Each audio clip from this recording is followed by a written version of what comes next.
ನಮ್ಮನ್ನು ಬಹಳವಾಗಿ ಪ್ರೀತಿ ಮಾಡುವ ನಮ್ಮ ತಂದೆಯಾದ ದೇವರೇ, ನಿಮ್ಮ ನಾಮಕ್ಕೆ ಸ್ತೋತ್ರವಾಗಲಿ. ಈ ಸಮಯದಲ್ಲಿ ನಾವು ನಿಮ್ಮ ವಾಕ್ಯವನ್ನ ಕೇಳುವುದಕ್ಕಾಗಿ ಹೋಗ್ತಿರುವಾಗ ನೀವು ತಾನೇ ನಮ್ಮೆಲ್ಲರ ಸಂಗಡ ಇದ್ದು ನಡೆಸಿರಿ. ನಿಮ್ಮ ವಾಕ್ಯವನ್ನು ಕೊಡುವಂತಹ ಪಾಸ್ಟರ್ ಶ್ರೇಣಿ ಅವರನ್ನ ನಿಮ್ಮ ಪರಿಶುದ್ಧಾತ್ಮನಿಂದ ತುಂಬಿಸಿರಿ. ವಾಕ್ಯವನ್ನ ಕೇಳುವಂತ ನಮ್ಮೆಲ್ಲರಿಗೂ ಕೂಡ ನೀವು ಕೃಪೆಯನ್ನ ಬಲವನ್ನ ಅನುಗ್ರಹಿಸಿರಿ. ಯೇಸು ನಾಮದಲ್ಲಿ ಪ್ರಾರ್ಥಿಸ್ತೇವೆ ತಂದೆ, amen.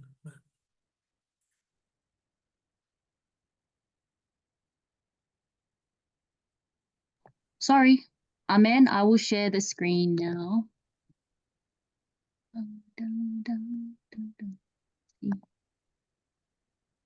Can I do full screen? Can you see clearly or too small?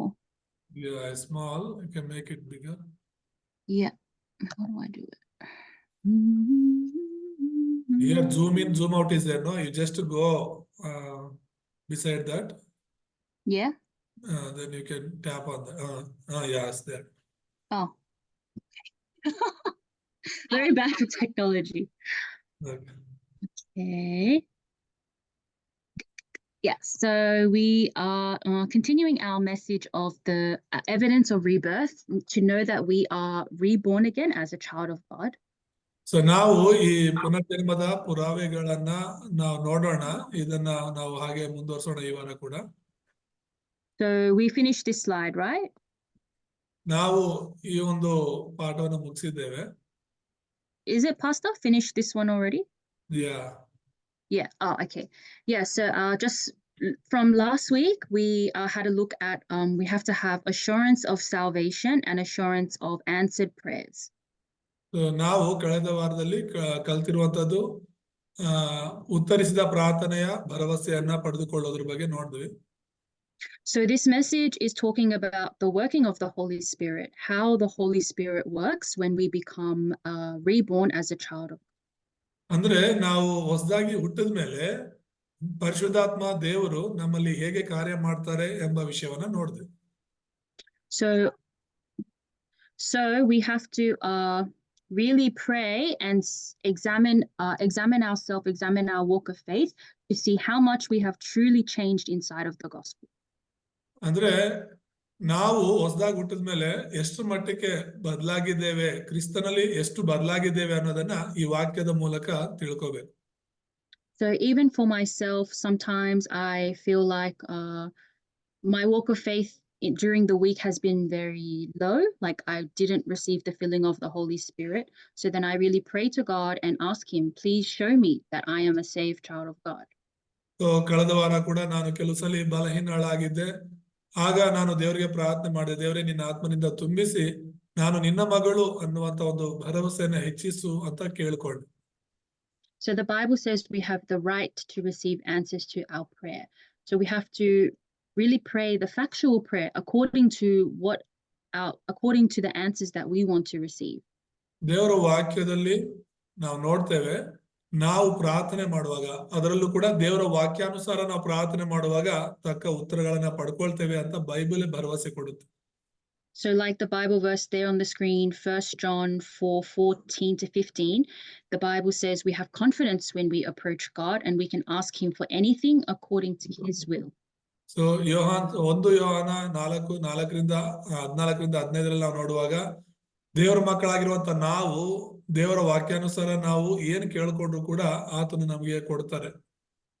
So what this whole message about the evidence of rebirth is talking about how we have to experience the power of God, experience the work of the Holy Spirit.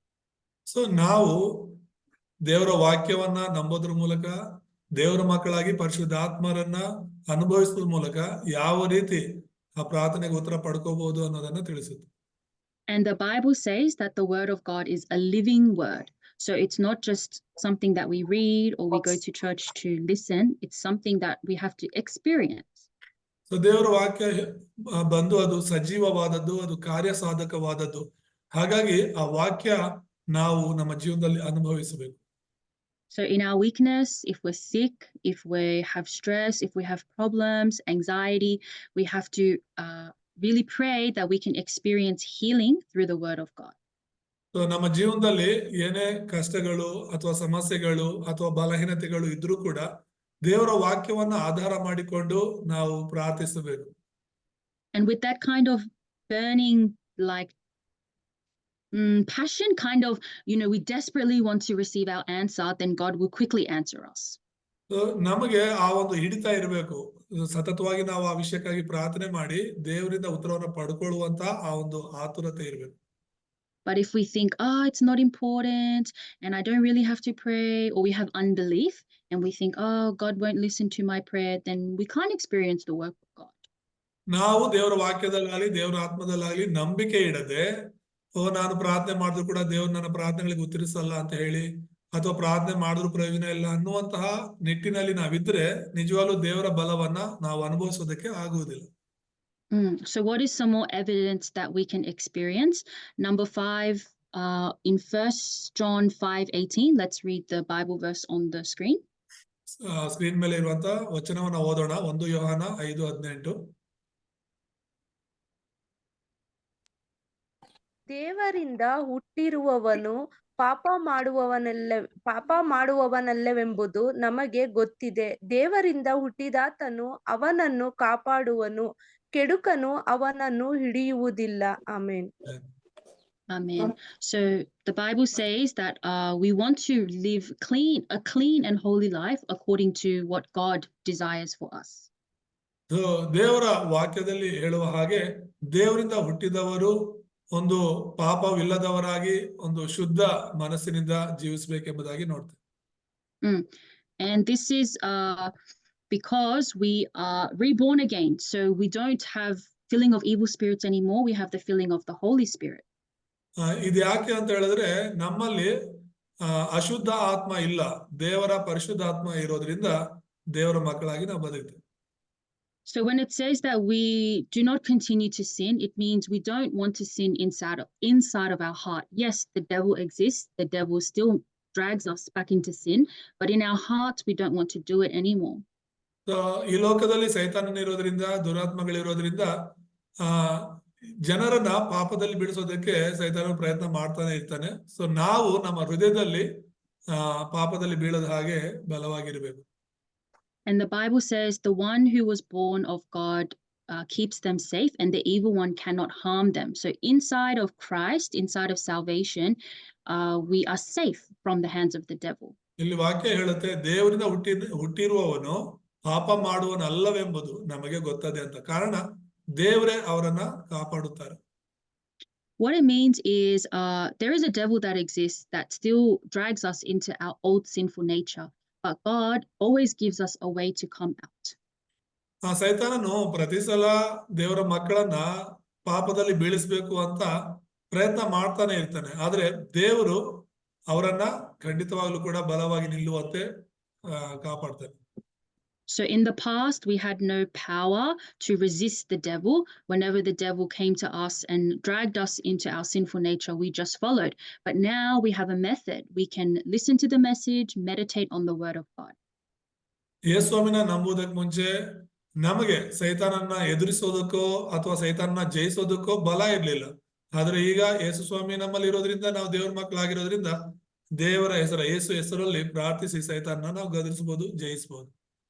So especially for the remnants, if you have a very good spiritual system, anytime that the devil tries to deceive you, you can have your own method, a weapon against the devil's deception.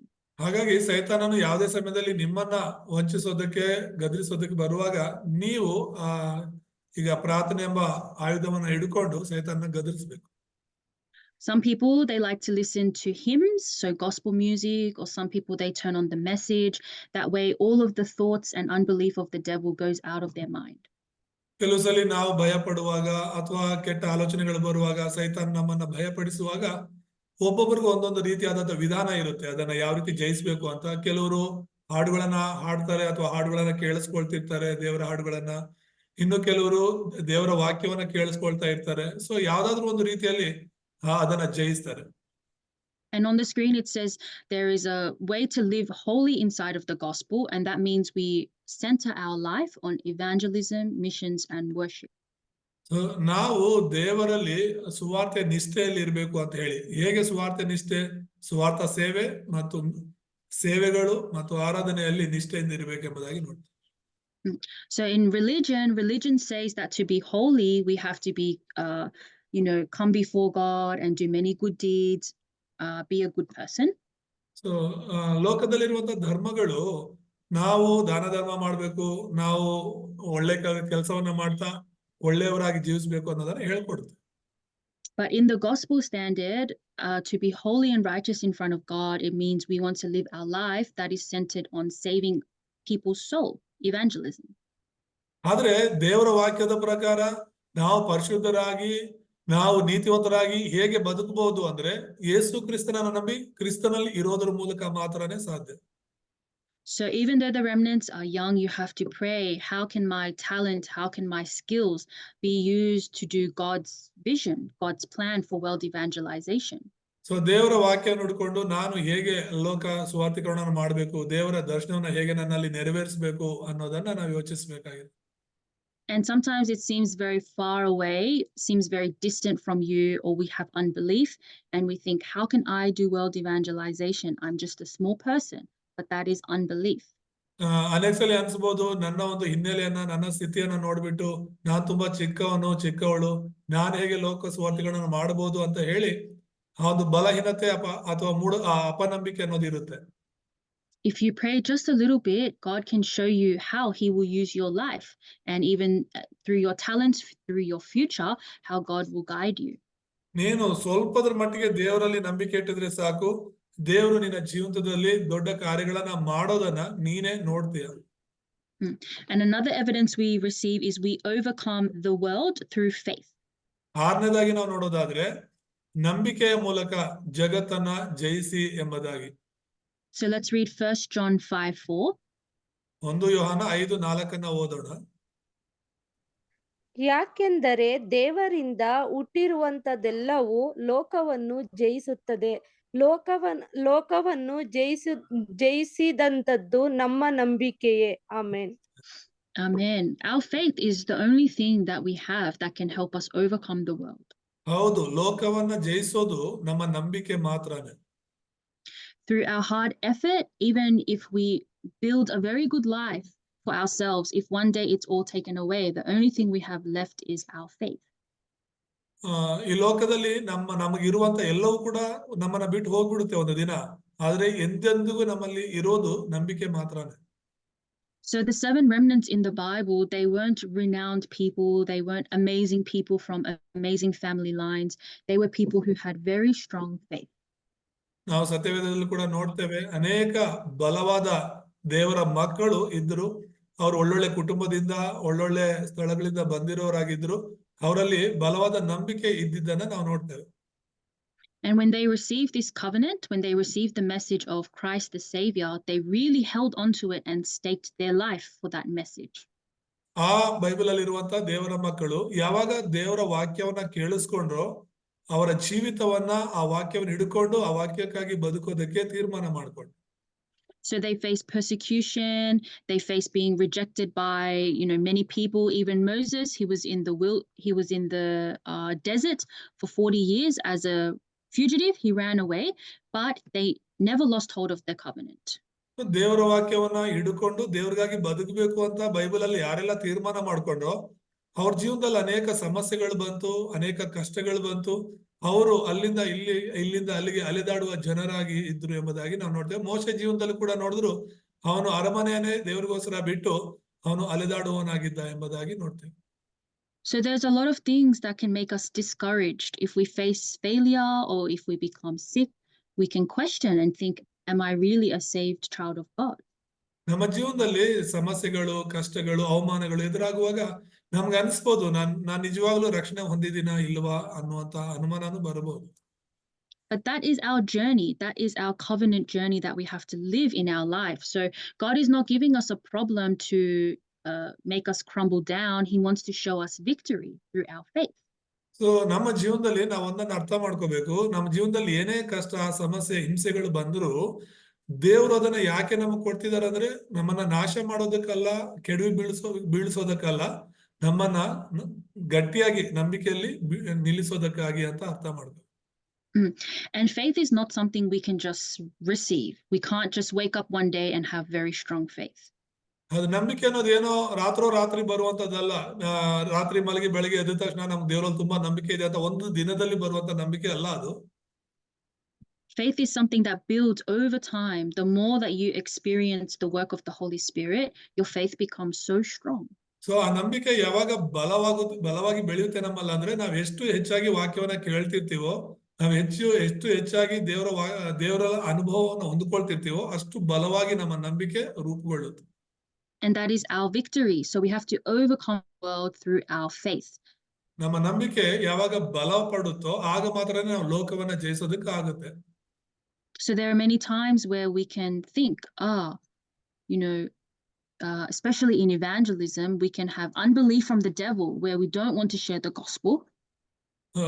ಸೇವೆ ಮಾಡ್ಲಿಕ್ಕಂತ ಹೋಗುವಾಗ ಯಾವುದೇ ಕ್ಷೇತ್ರಕ್ಕೆ ಹೋದ್ರು ಕೂಡ ಸೈತಾನ ತಡೆ ಮಾಡ್ತಾನೆ. ಯಾಕಂದ್ರೆ ನಾವು ಸುವಾರ್ತೆ ಸಾರೋದು ಅವನಿಗೆ ಇಷ್ಟ ಇಲ್ಲ. But if you meet someone that is very thirsty, they really want to understand why there are so many problems in their life, we have to have the sure answer to give to them. ಆದ್ರೂ ಅನೇಕ ಜನರು ನಮ್ಮ ಸುತ್ತಲೂ ಕೂಡ ದಾಹದಿಂದ ಇರೋರು ಇದ್ದಾರೆ, ಅನೇಕ ಸಮಸ್ಯೆಗಳ ಮಧ್ಯದಲ್ಲಿ ಬದುಕ್ತಾ ಇದ್ದಾರೆ. ಅವ್ರು ಯಾಕೆ ಈ ಸಮಸ್ಯೆಗಳಲ್ಲಿ ಇದ್ದಾರೆ ಅನ್ನೋದನ್ನ ನಾವು ಯೇಸು ಕ್ರಿಸ್ತನ ಸುವಾರ್ತೆಯೊಂದಿಗೆ ತಿಳಿಸಿ ಹೇಳಬೇಕಾಗಿದೆ. And the true victory in the Bible, it's talking about victory in the spiritual battle. So ನಿಜವಾದ ಜಯ ಅಂದ್ರೆ ಅದು ಆತ್ಮಿಕವಾದ ಜಯ ಎಂಬುದಾಗಿ ನಾವು ನೋಡ್ತೇವೆ. So in this world, it's a physical world, but it's spiritual. There's a spiritual world that we can't see with our eyes. We have to have victory in the spiritual battle. ನಾವು ಕಣ್ಣು ಕಾಣುವಂತ ಈ ಲೋಕದಲ್ಲಿ ಬದುಕ್ತಾ ಇರ್ಬೋದು, ಆದ್ರೆ ನಾವು ಹೋರಾಡ್ತಿರೋದು ಕಣ್ಣು ಕಾಣದೇ ಇರುವಂತಹ ಶಕ್ತಿಗಳ ವಿರುದ್ಧವಾಗಿ. ಹಾಗಾಗಿ ನಾವು ಜಯ ಹೊಂದಬೇಕಾಗಿರೋದು ಆ ಆತ್ಮಿಕ ಹೋರಾಟದಲ್ಲಿ. Especially for the remnants in this age, the culture of darkness through social media, television, it gives a lot of influence to the young people. ಈ ಕಾಲದಲ್ಲಿ ಈ ಒಂದು ಸೋಷಿಯಲ್ ಮೀಡಿಯಾ ಅಂತ ಏನಿದೆ, ಅದು ಈಗ ಫೋನ್ ಮೂಲಕ ಉಪಯೋಗ ಮಾಡುವಂತದ್ದೆಲ್ಲವೂ ಕೂಡ ಈಗಿನ ಯವನಸ್ಥರಿಗೆ ಅನೇಕ ವಿಷಯಗಳನ್ನ ತಿಳಿಸ್ತಾ ಇರುತ್ತೆ. And instead of being concentrated on the gospel, on the spiritual facts, young people now, they're concentrated on the worldly things that will fade away soon. ಮತ್ತು ಈ ಒಂದು ಸೋಷಿಯಲ್ ಮೀಡಿಯಾಗಳ ಮೂಲಕ ಏನಾಗಿದೆ ಅಂದ್ರೆ ಯವನಸ್ಥರು, ಅದರಲ್ಲೂ ದೇವರ ಮಕ್ಕಳು ದೇವರ ವಿಷಯಗಳ ಮೇಲೆ ಮನಸ್ಸಿಡೋದನ್ನ ಬಿಟ್ಟು ಲೋಕದ ವಿಷಯಗಳನ್ನ ಹೆಚ್ಚು ಅದರ ಕಡೆ ಗಮನ ಕೊಡ್ತಾ ಇದ್ದಾರೆ. So through our worship, through our meditation, whatever spiritual system you have, that's how you can have victory to overcome the world. So ನೀನು ನಿನ್ನ ಆತ್ಮಿಕ ಜೀವಿತವನ್ನ ಯಾವ ರೀತಿ ನಡೆಸ್ತಾ ಇದೆಯೋ, ಅಂದ್ರೆ ಯಾವ ರೀತಿ ನಿನ್ನ ಪ್ರಾರ್ಥನೆ ಜೀವಿತ, ಆರಾಧನೆ ಜೀವಿತ, ದೇವರ ವಾಕ್ಯವನ್ನ ಧ್ಯಾನ ಮಾಡುವುದು, ಇದೆಲ್ಲ ಅದನ್ನ ನೀನು ಹೆಚ್ಚಿಸಿಕೊಂಡು ಜಯವನ್ನು ಹೊಂದಬೇಕು. The truly successful people, the 7 remnants, the remnants that were successful in the Bible, they had success in the spiritual battle. ಈಗ ಬೈಬಲ್ ಅಲ್ಲಿ 7 ಜನ ಉಳಿದವರಿದ್ದಾರೆ, ರೆಮಿನೆಂಟ್ಸ್ ಇದ್ದಾರೆ ಅಂತ ನಾವು ಮಾತಾಡ್ತಿರ್ತೀವಲ್ಲ. 7 ಜನ ಉಳಿದವರು ದೇವರ ವಾಕ್ಯವನ್ನು ಹಿಡ್ಕೊಂಡು ನಂಬಿಕೆಯಿಂದಾನೇ ಎಲ್ಲವನ್ನ ಜಯಿಸಿದ್ರು ಎಂಬುದಾಗಿ ನೋಡ್ತೀವಿ. So number 7, Christ-centered life. Galatians 2:20, Apostle Paul says, I am crucified, only Christ lives inside of me. 7ನೇದಾಗಿ ನೋಡೋದಾದ್ರೆ ಕ್ರಿಸ್ತನ ಕೇಂದ್ರಿತ ಜೀವಿತ ಎಂಬುದಾಗಿ ಗಲಾತ್ಯ 2:20 ನೋಡುವಾಗ, ಕ್ರಿಸ್ತನೊಂದಿಗೆ ಸಿಲುಬೆಗೆ ಹಾಕಿಸಿಕೊಂಡವನಾಗಿದ್ದೇನೆ, ಇನ್ನು ಜೀವಿಸುವವನು ನಾನಲ್ಲ, ಕ್ರಿಸ್ತನು ನನ್ನಲ್ಲಿ ಜೀವಿಸುತ್ತಾನೆ ಎಂಬುದಾಗಿ ಅರಿಕೆ ಮಾಡ್ತಾನೆ. So we live, as we live, we have a lot of things centered on ourselves. So what I want to do, my own standards, my own goals and desires. ನಾವು ಈ ಲೋಕದಲ್ಲಿ ಬದುಕುವಾಗ ನಮ್ಮದೇ ಆದಂತ ಕೆಲವು ಆಲೋಚನೆಗಳು, ಕೆಲವು ದರ್ಶನಗಳು, ಕೆಲವು ಗುರಿಗಳು, ಉದ್ದೇಶಗಳು ಇರುತ್ತೆ. But God wants us to be centered on Christ. So if we always think about ourselves, it's very hard to be centered on Christ. ನಾವ್ ಯಾವಾಗ್ಲೂ ನಮ್ಮ ಕುರಿತಾಗೆ ಯೋಚನೆ ಮಾಡ್ತಾ ಇದ್ರೆ ದೇವರ ಮೇಲೆ ಕೇಂದ್ರೀಕರವಾಗಿರೋದು, ದೇವರ ಮೇಲೆ ಗಮನವಿಡೋದು ಸಾಧ್ಯವಿಲ್ಲ. ಹಾಗಾಗಿ ದೇವ್ರು ಬಯಸೋದೇನು, ನಾವ್ ಯಾವಾಗ್ಲೂ ಕ್ರಿಸ್ತನ ಕೇಂದ್ರಿತ ಜೀವಿತವನ್ನ ಜೀವಿಸಬೇಕು ಎಂಬುದಾಗಿ. So slowly we have to let go of our wrong imprints, our wrong standards, and we have to hold on to the gospel that is the absolute truth. ನಾವು ದಿನೇ ದೇವರಲ್ಲಿ ಬೆಳೀತಾ ಈ ತಪ್ಪಾದ ವಿಷಯಗಳನ್ನ, ತಪ್ಪಾದ ಒಂದು ಆಲೋಚನೆಗಳ, ಉದ್ದೇಶಗಳನ್ನ ನಾವು ಬಿಟ್ಟು ದೇವರ ವಿಷಯಗಳನ್ನ ಹಿಡ್ಕೊಂಡು ಬಲವಾಗಿ ನಿಲ್ಲಬೇಕು. And inside of the gospel movement, word movement, there's a lot of things that we have to challenge ourselves for. ದೇವರ ಸುವಾರ್ತೆಯಲ್ಲಿ, ದೇವರ ವಾಕ್ಯದಲ್ಲಿ ನಾವು ಈ ಲೋಕದಲ್ಲಿ ಬದುಕುವಾಗ ಅನೇಕ ವಿಷಯಗಳನ್ನ ಸವಾಲಾಗಿ ಸ್ವೀಕರಿಸಬೇಕಾಗುತ್ತೆ. So wherever you are, in your school field, in your neighborhood, that is your evangelism field. ನೀನ್ ಎಲ್ಲೇ ಇದ್ರು ಕೂಡ, ಒಂದ್ ವೇಳೆ ನೀನ್ ಕೆಲಸ ಮಾಡೋ ಜಾಗದಲ್ಲಿ ಇದ್ರು, ಸ್ಕೂಲ್ ಹತ್ರ ಇದ್ರು ಕೂಡ, ಅದು ನಿನ್ನ ಒಂದು ಸೇವೆಯ ಕ್ಷೇತ್ರ ಅಂತ ತಿಳ್ಕೋಬೇಕು. Your teachers, your students, your neighbors, they are all the ones who need to hear the gospel. ನಿನ್ನ ಜೊತೆಲಿರುವಂತ, ನೀನ್ ಇರೋ ಜಾಗದಲ್ಲಿ ಇರುವಂತ ಮಕ್ಕಳಾಗ್ಲಿ, ಯವನಸರಾಗ್ಲಿ, ನಿಮ್ಮ ಟೀಚರ್ಸ್ ಆಗ್ಲಿ, ನಿನ್ನ ಸ್ನೇಹಿತರಾಗ್ಲಿ, ಎಲ್ಲರೂ ಕೂಡ ದೇವರ ವಾಕ್ಯವನ್ನ ಕೇಳಲಿಕ್ಕೆ ಅಲ್ಲಿ ದೇವ್ರು ನಿನಗೆ ಕೊಟ್ಟಿದ್ದಾರೆ. So in the beginning, I had a lot of fear about what other people would think about me, or if they reject me, they don't want to listen to the gospel.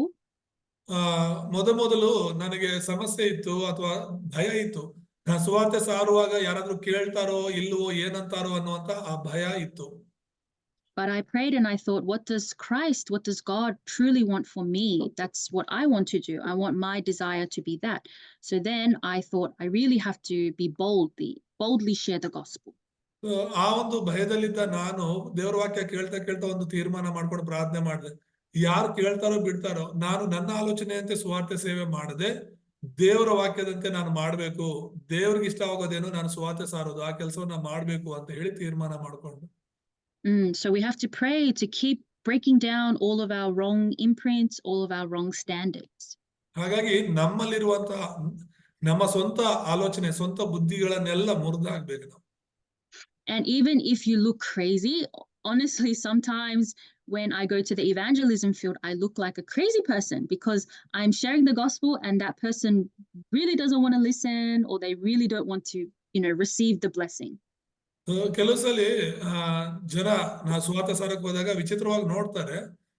ನಾನು ಸುವಾರ್ತೆ ಹೇಳ್ಬೇಕು ಅಂತ ಹೋದ್ರು ಕೂಡ ಕೇಳಿಸ್ಕೊಳ್ಳೋರು ನಮ್ಮನ್ನ ಒಂಥರ ನೋಡ್ತಿರ್ತಾರೆ.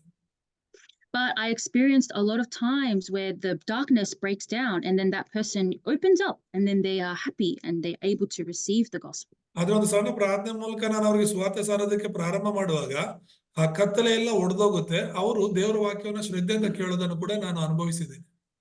So there is a lot that we can experience when we share the gospel to anyone, your next door neighbor, anyone, your best friend.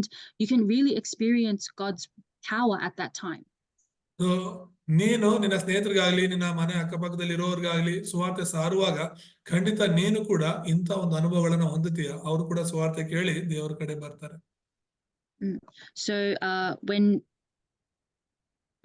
So conclusion, this is the conclusion of the message of the evidence of rebirth.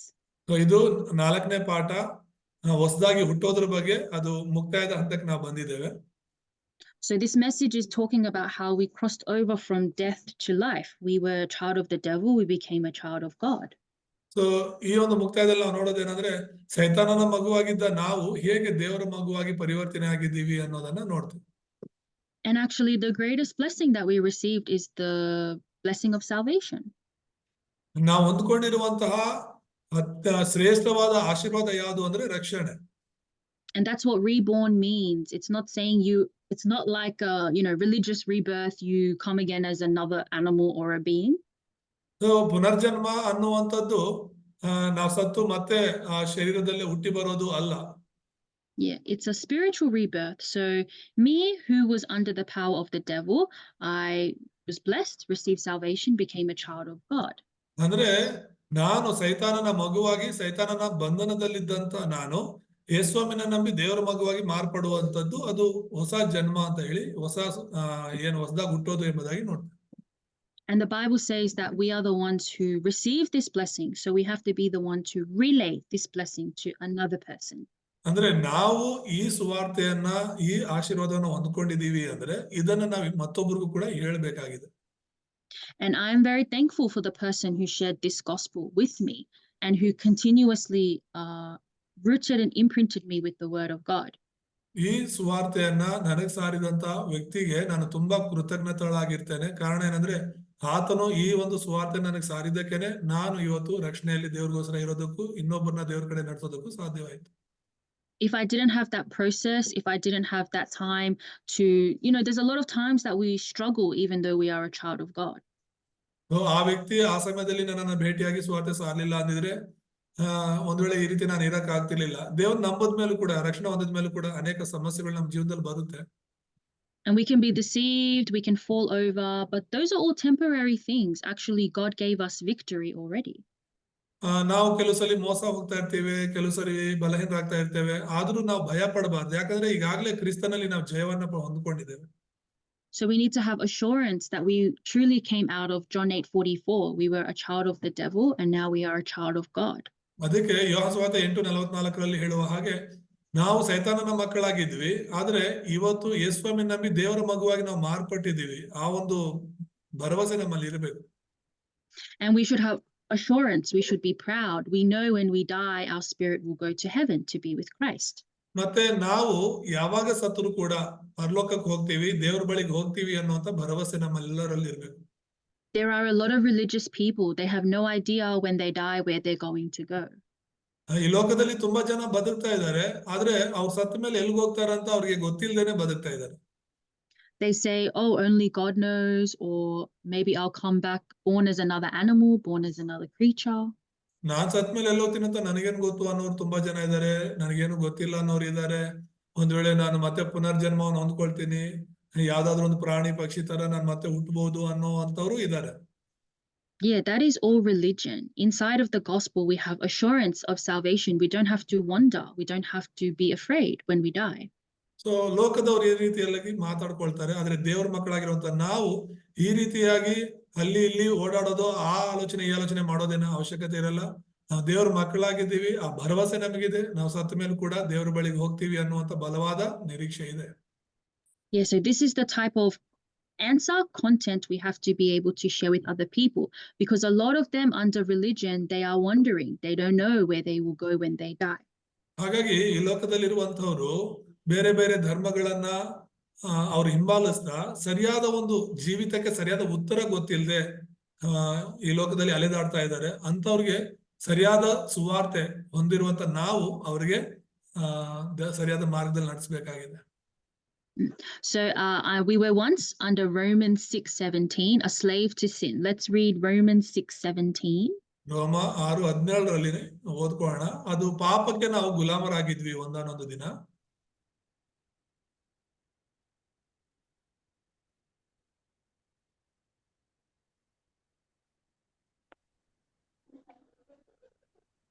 ಆದರೆ ನೀವು ಮುಂಚೆ ಪಾಪಕ್ಕೆ ದಾಸರಾಗಿದ್ದರೂ ನಿಮಗೆ ಕಲಿಸಲ್ಪಟ್ಟ ಬೋಧನೆಗೆ ನೀವು ಮನಪೂರ್ವಕವಾಗಿ ಅಧೀನರಾದದರಿಂದಲೂ ಪಾಪದಿಂದ ಬಿಡುಗಡೆಯನ್ನು ಹೊಂದಿ ನೀತಿಗೆ ದಾಸರಾದದರಿಂದಲೂ ದೇವರಿಗೆ ಸ್ತೋತ್ರವಾಗಲಿ. Amen. Amen. So it says, thanks be to God. We used to be a slave to sin. So ಇಲ್ಲಿ ನಾನು ದೇವರಿಗೆ ಕೃತಜ್ಞತೆ ಸಲ್ಲಿಸ್ತೇನೆ, ವಂದನೆ ಸಲ್ಲಿಸ್ತೇನೆ. ಯಾಕಂದ್ರೆ ನಾನು ಪಾಪದಲ್ಲಿದ್ದೆ, ಒಂದಾನೊಂದು ದಿನ ಪಾಪ ಗುಲಾಮನಾಗಿದ್ದೆ. But now we came to obey. So obey from our heart, the teaching that we receive. So it means obey the word of God. ಆದ್ರೆ ಇವಾಗ ನಾವು ಆ ದೇವರ ವಾಕ್ಯಕ್ಕೆ, ಸತ್ಯ ವಾಕ್ಯಕ್ಕೆ ನಾವು ವಿಧೇಯರಾಗಿದ್ದೇವೆ. ಅದಕ್ಕಾಗಿ ದೇವರಿಗೆ ನಾವು ಕೃತಜ್ಞತೆ ಸಲ್ಲಿಸಬೇಕು. So we were a slave to sin, slave under the power of the devil, but now we are a slave to righteousness. ನಾವು ಯೇಸುವಿನ ನಂಬಕ್ಕೆ ಮುಂಚೆ ಪಾಪಕ್ಕೆ ಗುಲಾಮರಾಗಿದ್ದೀವಿ, ಸೈತಾನ ಗುಲಾಮರಾಗಿದ್ದೀವಿ. ಆದ್ರೆ ರೋಮ 6:22 ಹೇಳುವ ಹಾಗೆ ನಾವೀಗ ನೀತಿಗೆ ಗುಲಾಮರಾಗಿದ್ದೀವಿ. So let's read Romans 6:22. ಅದೇ ಅಧ್ಯಾಯ 6:22 ಓದ್ಕೊಳ್ಳೋಣ. ಈಗಲಾದರೂ ನೀವು ಪಾಪದಿಂದ ಬಿಡುಗಡೆಯನ್ನು ಹೊಂದಿ ದೇವರಿಗೆ ದಾಸರಾದದರಿಂದ ಪರಿಶುದ್ಧರಾಗುವುದೇ ನಿಮಗೆ ಫಲ, ಕಡೆಗೆ ದೊರೆಯುವಂತದ್ದು ನಿತ್ಯ ಜೀವ. Amen. Amen. So we are not the slave of sin anymore. We are a slave of God. So ಇಲ್ಲಿ ನಾವು ಪಾಪಕ್ಕೆ ದಾಸರಲ್ಲ, ಈಗ ನಾವು ನೀತಿಗೆ ದಾಸರಾಗಿದ್ದೇವೆ. So slave to sin, we were bound under the power of sin. We had no way to come out of our sinful desires. ನಾವು ಸೈತಾನನಿಗೂ ಪಾಪಕ್ಕೂ ಗುಲಾಮರಾಗಿದ್ವಿ, ಹೊರಗಡೆ ಬರೋದಕ್ಕೆ ಯಾವ ಮಾರ್ಗವೂ ಇರಲಿಲ್ಲ. But now we are a slave to God. So that means we have to really obey God's word. ಆದ್ರೆ ಈಗ ನಾವು ದೇವರಿಗೂ ದೇವರ ನೀತಿಗೂ ದಾಸರಾಗಿರೋದ್ರಿಂದ ನಾವು ದೇವರ ವಾಕ್ಯವನ್ನೇ ಕೇಳಬೇಕು. And it's not obeying in a religious way where we have a law and we have to obey what the law says. So ನೀತಿಗೆ ನಾವು ವಿಧೇಯರಾಗಬೇಕು, ದೇವರ ವಾಕ್ಯಕ್ಕೆ ವಿಧೇಯರಾಗಬೇಕು ಅಂತ ಹೇಳಿದ್ರೆ ಲೋಕದಲ್ಲಿ ಧಾರ್ಮಿಕವಾಗಿ ಅವರು ವಿಧೇಯರಾಗ್ತಾರಲ್ಲ, ಆ ತರ ಅಲ್ಲ. But there was a covenant that God gave to us, the covenant of Christ and the covenant of world evangelization. ಆದ್ರೆ ದೇವರು ನಮಗೆ ಯೇಸು ಕ್ರಿಸ್ತನ ಒಡಂಬಡಿಕೆನ ಕೊಟ್ಟಿದ್ದಾರೆ, ಲೋಕ ಸುವಾರ್ತೀಕರಣವೆಂಬ ಒಡಂಬಡಿಕೆ ಕೊಟ್ಟಿದ್ದಾರೆ, ಅದಕ್ಕೆ ನಾವು ಒಳಗಾಗಿರ್ಬೇಕು. So like Galatians 2:20, our life doesn't belong to ourselves. ಆಗ್ಲೇ ನಾವು ಗಲಾತ್ಯ 2:20 ಓದ್ಕೊಂಡ್ವಿ. ಅಂದ್ರೆ ಈಗ ನಮ್ಮ ಜೀವಿತ ಅದು ನಮ್ಮದಲ್ಲ. Your life belongs to God. The Bible says, crucify myself means get rid of my own desires, what I want to do. ಅಂದ್ರೆ ನನ್ನನ್ನು ನಾನು ಸಿಲುಬೆಗೆ ಹಾಕಿಸ್ಕೊಂಡಿದ್ದೇನೆ ಅಂದ್ಮೇಲೆ ಈಗ ಬದುಕ್ತಿರೋದು ನಾವಲ್ಲ, ದೇವರು ಬದುಕ್ತಿರೋದು ನಮ್ಮಲ್ಲಿ. ದೇವರಿಗೆ ಸಂಬಂಧಪಟ್ಟ ಜೀವಿತ ನಾವು ಜೀವಿಸ್ತಿರೋದು. And we have to ask God, I want my future, my studies, my work, everything. I want it to be connected for raising disciples. ಹಾಗಾಗಿ ನಾವು ದೇವರಿಗೆ ಪ್ರಾರ್ಥನೆ ಮಾಡ್ಬೇಕು. ದೇವರೇ, ಈಗ ನನ್ನ ಭವಿಷ್ಯವನ್ನ ನೀನು ರೂಪಿಸು, ನೀನು ತೋರಿಸು. ನನ್ನ ಜೀವನ, ನನ್ನ ವಿದ್ಯಾಭ್ಯಾಸ, ನನ್ನ ಒಂದು ಭವಿಷ್ಯ ಎಲ್ಲವೂ ಕೂಡ ಅನೇಕ ಶಿಷ್ಯರನ್ನು ಕಂಡುಕೊಂಡು ಶಿಷ್ಯರನ್ನ ಬೆಳೆಸುವಂತದ್ದಾಗ್ಬೇಕು ಅಂತ ದೇವರಲ್ಲಿ ಪ್ರಾರ್ಥನೆ ಮಾಡು. So the remnants are very young. If you start this prayer now, imagine how many answers God will give you. ಯವನಸ್ಥರು, ಇಲ್ಲಿರುವಂತಹ ಚಿಕ್ಕ ಮಕ್ಕಳು, ತುಂಬಾ ಚಿಕ್ಕ ಮಕ್ಕಳಿದ್ದಾರೆ. ಸೊ ಯೋಚನೆ ಮಾಡಿ, ಈಗ್ಲಿಂದಲೇ ನೀವು ಅಂತ ಸರಿಯಾದ ಪ್ರಾರ್ಥನೆಯನ್ನ ಮಾಡುವಾಗ ದೇವರು ಎಂತ ಬಲವಾದ ಉತ್ತರಗಳನ್ನ ನಿಮ್ಮ ಜೀವನದಲ್ಲಿ ಕೊಡಬಹುದೆಂಬುದು. And for all of us here, actually, it doesn't matter your age. In the Bible, Moses was used when he was 80 years old. ನೀವು ಚಿಕ್ಕವರಿದ್ದೀರಾ ದೊಡ್ಡವರಿದ್ದೀರಾ ಅನ್ನೋದು ಮುಖ್ಯವಲ್ಲ. ಆದ್ರೆ ಈಗ ಮೋಶೆ ಬಗ್ಗೆ ನೋಡಿದ್ರೆ, ಮೋಶೆ 80 ವರ್ಷದವನಾಗಿದ್ದಾಗ ದೇವರು ಸೇವೆ ಕರೆದರು. So regardless of our age, our background, anything, we have to really ask God for the filling of Holy Spirit and to see God's vision and plan for our life. ನಮ್ಮ ಪರಿಸ್ಥಿತಿ, ನಮ್ಮ ಹಿನ್ನೆಲೆ ಹೇಗಿದ್ರೂ ಪರವಾಗಿಲ್ಲ, ದೇವರಲ್ಲಿ ನಾವು ಪ್ರಾರ್ಥನೆ ಮಾಡುವಾಗ ದೇವರು ತನ್ನ ಒಂದು ಯೋಜನೆಯನ್ನು ನಮಗೆ ತಿಳಿಯಪಡಿಸಿ ಉಪಯೋಗಿಸ್ತಾರೆ. So in Ephesians 2:2, it says there is a ruler of the kingdom of the air, that is Satan, the devil. ಮೂರನೇದಾಗಿ ನಾವು ನೋಡುವಾಗ ಎಫೆಸ 2:2 ನೋಡ್ತೇವೆ, ವಾಯುಮಂಡಲದಲ್ಲಿ ಅಧಿಪತಿ ಇದ್ದಾನೆ. ಆ ವಾಯುಮಂಡಲದಲ್ಲಿ ಸಾಮ್ರಾಜ್ಯ ಕಟ್ಟಿರುವಂತ ಒಬ್ಬ ವ್ಯಕ್ತಿ ಇದ್ದಾನೆ, ಅವನು ಸೈತಾನ. So Satan, who was once an angel in heaven, he sinned against God and God threw his spirit into the air. So the Bible says he is the ruler of the kingdom of the air. ಪರಲೋಕದಲ್ಲಿ ಒಬ್ಬ ದೇವದೂತ ದೇವರ ವಿರುದ್ಧವಾಗಿ ತಿರುಗಿ ಬೀಳ್ತಾನೆ. ಅವನನ್ನ ದೇವರು ಪರಲೋಕದಿಂದ ಕೆಳಗಡೆ ತಳ್ಳಿ ಬಿಡ್ತಾನೆ. ಅವನು ದೆವ್ವವಾಗಿ ಸೈತಾನಾಗಿ ಮಾರ್ಪಡ್ತಾನೆ. ಈಗ ಅವನು ಈ ಒಂದು ಭೂಲೋಕದಲ್ಲಿ ವಾಯುಮಂಡಲದಲ್ಲಿ ಸಾಮ್ರಾಜ್ಯವನ್ನು ನಡೆಸ್ತಾನೆ. And this Satan, he drags us into physical living, like, oh, I just want to be comfortable. I just want to live my life like everybody else. So ಈ ಸೈತಾನ ಏನ್ ಮಾಡ್ತಾನೆ ಅಂದ್ರೆ, ಈ ಲೋಕದಲ್ಲಿ ನಾವೆಲ್ಲರೂ ಈ ಲೋಕದಲ್ಲಿ ಬದುಕ್ತಿರುತ್ತಾರಲ್ಲ, ಅನೇಕ ಜನ ಈ ಲೋಕದಲ್ಲಿ ಬದುಕ್ತಿದ್ದಾರೆ. ಆ ರೀತಿ ನಾನು ಶಾರೀರಿಕವಾಗಿ ಬದುಕಬೇಕು ಅನ್ನೋ ರೀತಿಯಲ್ಲಿ ಸೈತಾನ ಎಳಿತಾನೆ ನಮ್ಮ.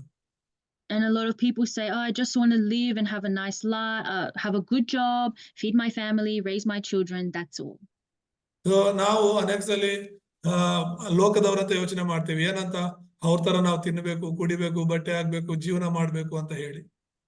But there is a greater vision, a greater plan that God wants us to challenge towards.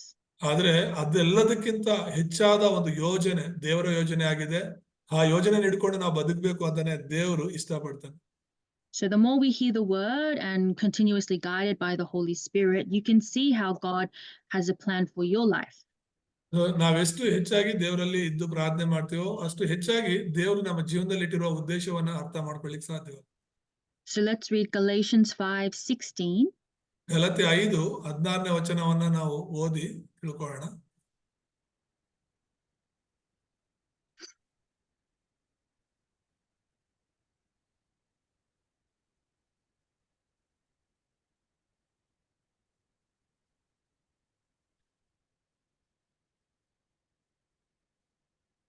Galatia 5:16.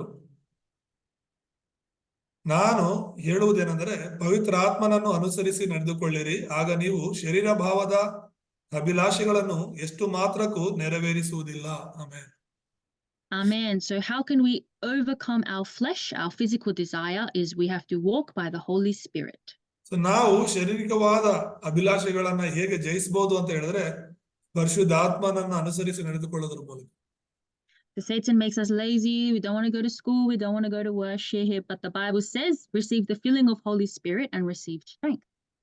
ನಾವು ಅನೇಕ ಸಲ ಪ್ರಾರ್ಥನೆಗೆ, ಆರಾಧನೆಗೆ, ಸಭೆಗೆ ಹೋಗೋದಕ್ಕೆ ಇಷ್ಟಪಡಲ್ಲ, ಸ್ಕೂಲು ಕಾಲೇಜಿಗೆ ಹೋಗೋದಕ್ಕೆ ಇಷ್ಟಪಡಲ್ಲ, ನಮ್ಮ ಅನುದಿನದ ಕಾರ್ಯಗಳನ್ನ ಮಾಡೋದಕ್ಕೆ ಇಷ್ಟಪಡಲ್ಲ. ಸೊ ನಾವು ಪ್ರಾರ್ಥಿಸಿ ಪರಿಶುದ್ಧಾತ್ಮನಿಂದ ತುಂಬಿಸಲ್ಪಡಬೇಕು. So the text on the screen says that this is all of the evidence that we have to experience in our life. So ಇಲ್ಲಿ ವಾಕ್ಯ ಹೇಳುತ್ತೆ ಇದೆಲ್ಲವನ್ನ ನಾವು ನಮ್ಮ ಜೀವನದಲ್ಲಿ ಅನುಭವಿಸಬೇಕೆಂಬುದು. Slowly, by the work of the Holy Spirit, we can see ourselves changing when we listen to worship. So ದಿನೇ ಅದು ಈ ರೀತಿಯ ಜೀವನವು ರಾತ್ರೋರಾತ್ರಿ ಸಂಭವಿಸುದಿಲ್ಲ ಅಂತ ನಾವು ಸ್ಕ್ರೀನ್ ಮೇಲೆ ನೋಡ್ತೀವಿ. ಅದು ಹಂತವಾಗಿ ಕಾಲಕ್ರಮೇಣ ಬದಲಾಗುತ್ತೆ. Yeah, so if we're not sure or we think maybe we didn't experience this change yet, we have to reconfirm your salvation. Keep accepting Jesus Christ into your heart. So ಈ ರೀತಿಯ ಒಂದು ಬದಲಾವಣೆ ನಿಮ್ ಜೀವನದಲ್ಲಿ ಇನ್ನೂ ಬಂದಿಲ್ಲ ಅಂತ ಹೇಳಿದ್ರೆ, ಇನ್ನು ನೀವು ರಕ್ಷಣೆ ಸರಿಯಾಗಿ ಹೊಂದಿಲ್ಲ ಅಂದ್ರೆ, ಆ ಒಂದು ಭರವಸೆ ಇಲ್ಲ ಅಂತ ಹೇಳಿದ್ರೆ, ಯೇಸುವಿನ ಸಂಪೂರ್ಣವಾಗಿ ನೀವು ನಂಬಿ ಆ ಸಂಪೂರ್ಣವಾಗಿ ಬದಲಾವಣೆ ಆಗೋದಕ್ಕೆ ಪ್ರಾರಂಭ ಮಾಡ್ಬೇಕು. So that way you can be sure that all the evil spirits Satan has gone from you and you only have the Holy Spirit inside of you. ಆ ರೀತಿ ಪ್ರಾರ್ಥನೆ ಮಾಡುವಾಗ ಅದರಿಂದ ಬದಲಾಗೋದ್ರಿಂದ ಸೈತಾನನ ಕಾರ್ಯಗಳೆಲ್ಲ ನಿಮ್ಮಿಂದ ದೂರ ಆಗುತ್ತೆ. ಕೇವಲ ದೇವರ ಆತ್ಮನು ಮಾತ್ರ ನಿಮ್ಮಲ್ಲಿ ಇದ್ದು ಕಾರ್ಯ ಮಾಡ್ತಾನೆ. So that is the end of the message. So Pastor will pray and then conclude. ಹಾಗೆ ಇಲ್ಲಿಗೆ ನಾವು ಈ ಪ್ರಾರ್ಥನೆನ ಮುಗಿಸ್ಕೊಳ್ಳೋಣ, ಪ್ರಾರ್ಥನೆ ಮಾಡ್ಕೊಳ್ಳೋಣ. ಕೊನೆಯದಾಗಿ, ಪರಿಶುದ್ಧನಾದ ದೇವರೇ, ನಿಮ್ಮ ನಾಮಕ್ಕೆ ಸ್ತೋತ್ರ ಸ್ವಾಮಿ. ಈ ಸಮಯದಲ್ಲಿ ನಿಮ್ಮ ಸನ್ನಿಧಿಯಲ್ಲಿ ಬರುವುದಕ್ಕೆ ಕೃಪೆ ತೋರಿಸೋದಕ್ಕಾಗಿ ಸ್ತೋತ್ರ. ಧ್ಯಾನ ಇರೋದೆಲ್ಲ ನಿನ್ನ ಮಕ್ಕಳನ್ನ ಆಶೀರ್ವದಿಸಿ ಬಲಪಡಿಸಿರಿ ಕರ್ತನೆ. ಅಪ್ಪ ದೇವರೇ, ಕೇಳಿದಂತ ವಾಕ್ಯಗಳು ನಮ್ಮ ಹೃದಯದಲ್ಲಿ ಮುದ್ರೆಯಾಗಲಿ. ಈ ಹೊಸದಾಗಿ ಹುಟ್ಟೋದು ಏನು ಹೇಗೆ ಅನ್ನುವಂಥದ್ದು ನಾವು ಕೇಳಿ ತಿಳ್ಕೊಂಡ್ವಿ.